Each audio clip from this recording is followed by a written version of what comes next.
আজকে মাননীয় ট্রাইব্যুনালে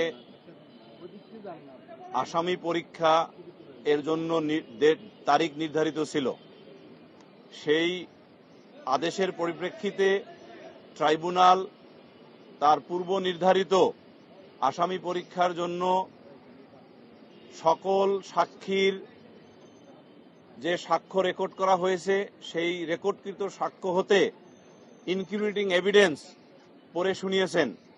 সকল সাক্ষীর ইনক্রিমিনেটিং এভিডেন্সের সারমর্ম হল, 1 নম্বর আসামি সোহেল রানা ভিকটিম রামিসা আক্তারকে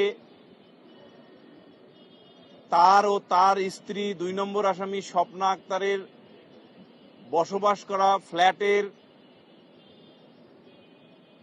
বাথরুমে ধর্ষণ করে গলা কেটে হাত আলাদা করে এবং অন্যান্য অঙ্গে ইনজুরি ঘটিয়ে হত্যা করেছেন এবং এই হত্যাকাণ্ডের সময় 2 নম্বর আসামি স্বপ্না খাতুন এই অপরাধ প্রতিরোধ করার নিমিত্তে কোনো প্রকার চেষ্টা বা কোনো প্রকার পদক্ষেপ নিয়ে কাউকে দরজা দিয়ে বা জানালা দিয়ে বাহিরে কোথাও কোনো কিছু বলেননি। উপরন্তু সেই দরজা যখন খুলতে চাওয়া হয়েছিল তিনি খোলেননি এবং তিনি যে সহায়তা করেছেন এই সহায়তার ফলশ্রুতিতে আসামি জানালার গ্রিল ভেঙে পালিয়ে গেছেন মোহাম্মদ সোহেল রানা।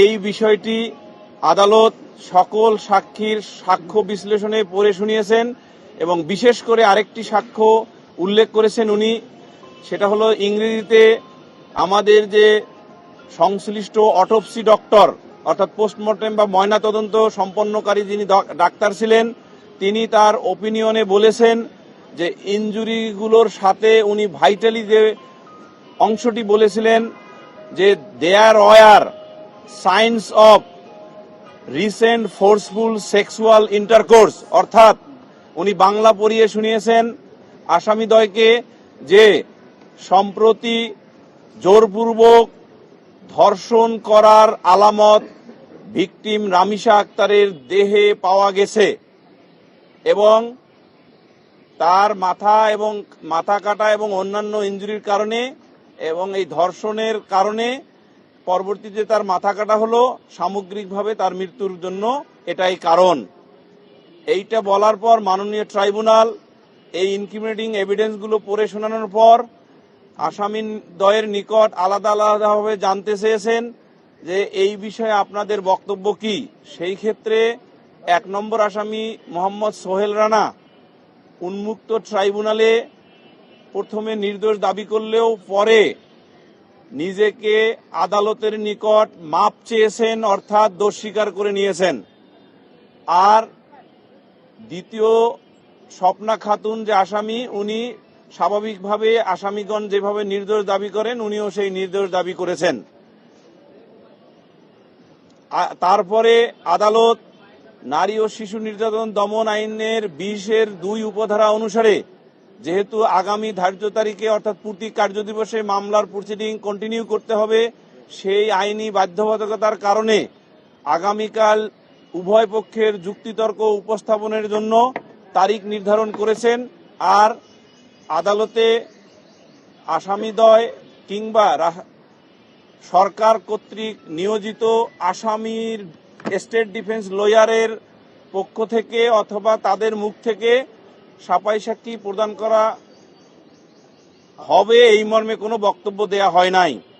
প্রথমে 1 নম্বর আসামি মোহাম্মদ সোহেল রানা বলেছেন যে আমি নির্দোষ, তারপরে উনি বলেছেন আমি দোষী, আমি মাপ চাই, এর সাথে আরেকজনের নাম বলেছেন ডলার।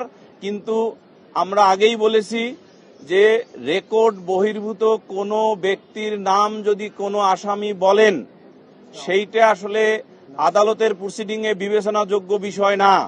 কারণ যদি তিনি 164 ধারার অধীনে দোষ স্বীকার করার সময় ম্যাজিস্ট্রেটের নিকট বলতেন এই নামটি, তাহলে সংশ্লিষ্ট তদন্তকারী কর্মকর্তা এই যে ম্যাজিস্ট্রেট কর্তৃক রেকর্ডকৃত 164 এর কপির যে ফটোকপি উনি পেয়ে তদন্তের সময় পর্যালোচনা করেছেন, সেই সময় তিনি ব্যবস্থা নিতে পারতেন।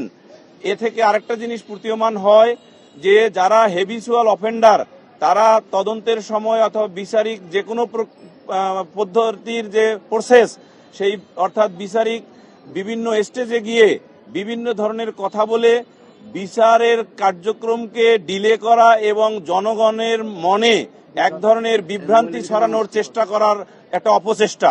এইটা আমাদের কাছে তাই মনে হয়েছে, যেহেতু তিনি ম্যাজিস্ট্রেটের নিকট 164 ধারায় জবানবন্দি দেওয়ার সময় অর্থাৎ দোষ স্বীকারের সময় এই নামটি বলেননি। এই ডলার নামটি ব্যক্তি কিনা সেটাও তো আগে যাচাই করতে হবে, কারণ ডলার একটি দেশের মুদ্রা এবং অনেক দেশে এটা চলে। কার নাম কি সমাচার ডিটেলস বলতে হয় 164-এ। এই 164-এ যখন ডিটেলস বলবে একটা ব্যক্তি এবং তার ব্যক্তির ঠিকানা সম্পর্কে, তখন আইও পুলিশ রেগুলেশনের 283 রেগুলেশন অনুসারে এই ব্যক্তি সম্পর্কে তদন্ত করে সিদ্ধান্ত নিতে পারেন। যেহেতু ম্যাজিস্ট্রেট কর্তৃক রেকর্ডকৃত বিধিবদ্ধভাবে এবং আইন অনুযায়ীভাবে রেকর্ডকৃত 164 অর্থাৎ কনফেশনে, আসামির কনফেশনে এই ধরনের শব্দ নাই। আমি এটা নামও বলবো না, কারণ এটা একটা মুদ্রার নাম।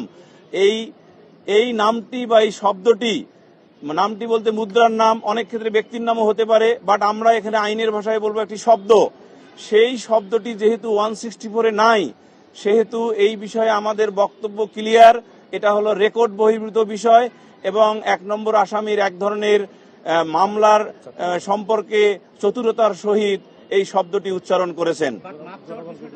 হ্যাঁ, এটা মাপ চাওয়ার বিষয়টা অবশ্যই রেকর্ডেড। আপনারা শুনেছেন যখন তিনি মাপ চেয়েছেন, আমি মাননীয় ট্রাইব্যুনালে আবেদন করেছিলাম যে যেহেতু আসামি মাপ চেয়েছেন, এই বিষয়টি 342 যে ফর্ম আছে, আসামি পরীক্ষার যে ফর্ম, সেখানে নোট ডাউন করার জন্য, এবং আমরা আশা করি মাননীয় ট্রাইব্যুনাল সে বিষয়টি নোট ডাউন করেছেন। এই বিষয়ে শুনেন, আদালতের এখতিয়ারভুক্ত বিষয় নিয়ে আমি শুধু না, রাষ্ট্রের যে কোনো ব্যক্তি মন্তব্য করতে পারে না। আরেকটি শব্দ আপনি আপনার প্রশ্নে বলেছেন, অ্যাজাম্পশন, অর্থাৎ অনুমান কিন্তু করা যায় না। আদালতের এখতিয়ারের বিষয়ে অনুমান করা যায় না। আমরা আগামীকাল যুক্তিতর্ক উপস্থাপন শেষ করব, তারপর মাননীয় ট্রাইব্যুনাল তার স্বীয় বিবেচনায় যে তারিখ নির্ধারণ করবেন সেই তারিখে রায় হইবে।